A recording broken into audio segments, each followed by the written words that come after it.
has existed. What we're going to see in its place is the rise of local enterprise partnerships. You may have noticed this already, particularly if you work in the Tees Valley. They were very quick off the mark, and they have one of the country's front runners in terms of local enterprise partnerships, a collaborative enterprise between local government and the private sector. And more recently, up in this bit, which is being called the northeastern part of the northeast. Quite important you remember that, because people take offence if you don't get these acronyms right, so I'll test you afterwards on this. So the northeastern LEP has formed, and the 7 local authorities in Durham, Tyne and Wear, and Northumberland have created this northeastern local enterprise partnership. Now, compared to the days of the Regional Development Agency, it has slightly less money. In fact, they have no money at all, compared to the days when the RDA had 300 million a year to invest. So that's quite a change from the old way of working. But what we now have, for those of you who haven't been following this, we've now got the Regional Growth Fund. Hands up who's heard of the Regional Growth Fund. That's not bad, actually, about a quarter of the audience, which is quite good going, I have to say. But it's very much focused, it's what's called a challenge fund. It's very much focused on getting private sector outcomes. So by and large, I wouldn't necessarily encourage you to think that you can employ additional people in your team, or you can buy equipment or buildings. It's going to have to be for very much private sector employment. And there's actually, although there is quite an emphasis on social enterprises, you're going to have to think pretty hard about how it's about businesses and employment. So whilst we've got the Regional Growth Fund, it is fairly restricted compared to the RDA funding. And so I'm just trying to be realistic about what it can do. The good news though is that in round 1, some 69 bids were submitted from the northeastern LEP area and from the Tees Valley. In fact, the 42 bids in the northeastern bit was the highest number of any local enterprise partnership in the country. So we've actually got 15% of all the bids, which isn't bad, given that we've got about 5% of the population. So I'm very optimistic that we'll get 15% of the funds. But as I say, in fairly narrow, targeted private sector, probably type of activity. So we're seeing the local authorities go through some difficult times. 10 to 20% cuts, depending on where you are. I think South Tyneside, I think, has got one of the highest, because they have the double whammy of having lots of previous funding from area-based initiatives, as well as the cuts the council's got to find in terms of their own mainstream services. So a pretty uniformly tough time for local government, and that's really what they're doing today.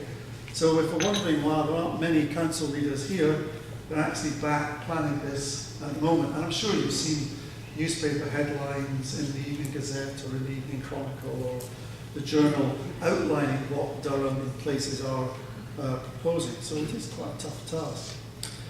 Thought very interesting piece of work done by the Northern Rock Foundation showed that the voluntary sector was very alert to this scenario. And in many respects, the voluntary sector has always been quite canny about the sort of difficulty of securing funding. And I was quite struck by that work, which suggested that about a third of the voluntary sector in our region is the product of recent funding initiatives, and are quite anxious about how they're going to sustain what had been perhaps a boom in public sector funding. So perhaps a vulnerability there of 20% to a third of the voluntary sector. But I thought the analysis that was done on that around the foresight the voluntary sector has got about these challenges, the enterprise capability that's being developed, the sort of collaborative agenda was very interesting, and a recognition that the voluntary sector has really got to get his act together in terms of capability for bidding funding from Regional Growth Fund, the Transition Fund, and hopefully this new Community Organisers Fund that I'll make a little bit more about in a minute. So it's all about, I think, as that study suggested, keeping the show on the road, particularly over the next 12, 18 months, while we go through some really quite tough times. So, I suppose, I'm just talking briefly about the community organisers. For those of you who are interested, the Cabinet Office are sort of organising this, and they're looking to recruit some 5,000 people, of which 500 will be known as senior community organisers, and there's going to be a £20,000 a year bursary that an organisation called Locality will be administering. And that's actually the maximum I was able to find out about it. So you can go and look on the website, but that's pretty much all we know about it. The good news is one of my colleagues, Ian Dodds, has been appointed a big society person in the region, so he'll be around to help Vaughan and other organisations access some of this funding when it becomes clearer about how you can get hold of it. So maybe I've given a bit of a sort of depressing overview about some of the changes taking place. Certainly challenging time, but I think it is also a moment for innovation. I think David Faulkner was talking the other day about this, that we can be angry, we can be full of despair, particularly about the golden age we've just had. We can look back, but we do need to look forward. We're in a much more resilient place as a region. We've got a great NHS, and that's official. We've got the best NHS in the country in the northwest of England, top performing virtually everywhere you look. So that's a fantastic place to start. I do think the emphasis on frontline is terribly important. If we can thin out the management, if we can just do without all this help we've had in the past at keeping us on track, I do think orientating services and just remembering all the time that it's about the client, it's about the carer, it's about the family. So whilst our economic prospects are uncertain, we live in sort of challenging times.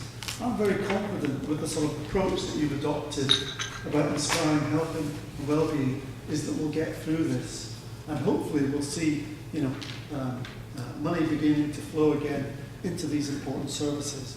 So anyway, thanks very much, Fred. Happy to take a few questions. Yeah. Questions?